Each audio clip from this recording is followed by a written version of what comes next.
Halo guys, welcome back to my channel. Balik lagi bareng aku, Lia Andriani dengan nomor NIM G311210039. Kali ini aku akan membahas tentang definisi komunikasi massa. Ada apa aja sih di definisi komunikasi massa? Nah, di definisi komunikasi massa ini ada sejarah perkembangan komunikasi massa, perkembangan media komunikasi massa, pengertian komunikasi massa, dan karakteristik komunikasi massa. Yang pertama-tama kita akan membahas tentang sejarah perkembangan komunikasi massa. Secara singkat, sejarah perkembangan komunikasi massa dapat diuraikan dalam beberapa tahapan, yakni 1. Era penggunaan isyarat dan lambang. Era ini ditandai dengan interaksi manusia yang sangat sederhana. Pada era ini belum ada penggunaan bahasa. Komunikasi dilakukan dengan menggunakan gerakan tangan, volume suara, dan tanda-tanda lainnya. Yang kedua ada era berbicara dengan penggunaan bahasa. Era ini berlangsung sekitar 300.000 tahun sampai dengan 200.000 tahun sebelum Masehi, yang merupakan cikal bakal kemampuan manusia dalam berbicara dan berbahasa. Pada era ini mulai dilakukan ujaran yang masih sangat sederhana.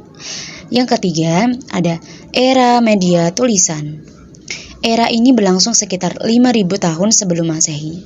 Pada era ini mulai mengenal media tulisan, terutama di Cina, Mesir, Mesopotamia, sistem komunikasi yang diterapkan dalam sistem pengawasan sosial.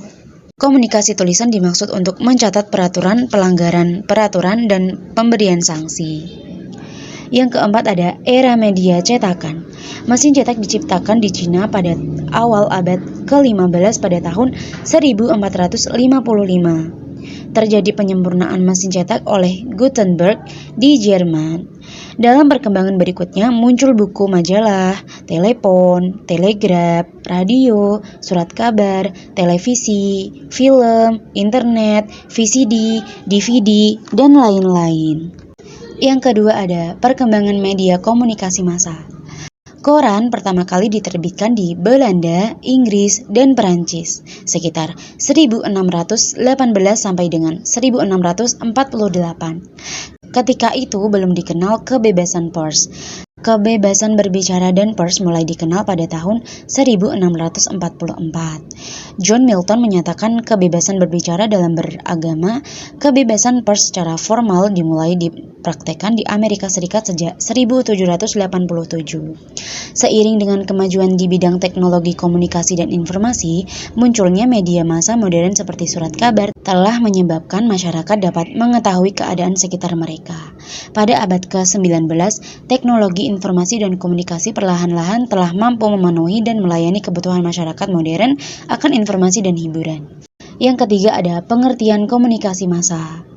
Menurut Bittner 1980, komunikasi massa merujuk pada proses komunikasi di mana pesan-pesan yang disampaikan melalui media massa pada sejumlah orang besar.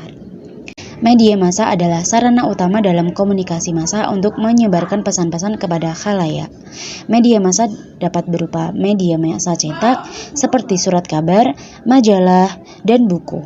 Media elektronik seperti radio dan televisi, serta media digital atau internet. Karakteristik utama komunikasi massa lainnya adalah jumlah khayalaknya yang sangat besar. De Fleur dan Dennis 1988 mengartikan komunikasi massa sebagai proses komunikasi yang ditandai oleh penggunaan media massa bagi komunikator untuk menyebarkan pesan-pesan secara luas dan terus-menerus diciptakan makna-makna yang diharapkan dapat mempengaruhi khalayak yang besar dan berbeda-beda melalui berbagai cara. Pengertiannya ada dua, 1. Pengertian secara luas dan pengertian secara khusus. Dan yang terakhir ada karakteristik komunikasi massa. Dapat disimpulkan bahwa karakteristik komunikasi massa dapat diidentifikasi seperti berikut, yaitu ada 1. Komunikator terlembagakan. 2. Pesan komunikasi massa bersifat umum dan terbuka. 3. Komunikan bersifat anonim dan heterogen. Yang keempat, media massa menimbulkan keserempakan. Yang kelima, komunikasi massa lebih menguntungkan isi apa yang dikatakan daripada hubungan cara mengatakan. Yang keenam ada pola penyampaian pesan komunikasi massa bersifat cepat dan tidak terkendala waktu dalam menjangkau khalayak luas. Yang ketujuh ada stimulasi alat indera terbatas, dan yang terakhir ada umpan balik dalam komunikasi massa bersifat tertunda, delayed, dan tidak langsung atau indirect. Baik, itu saja pembahasan yang dapat kita bahas kali ini. Selebihnya mohon maaf. Thank you for watching.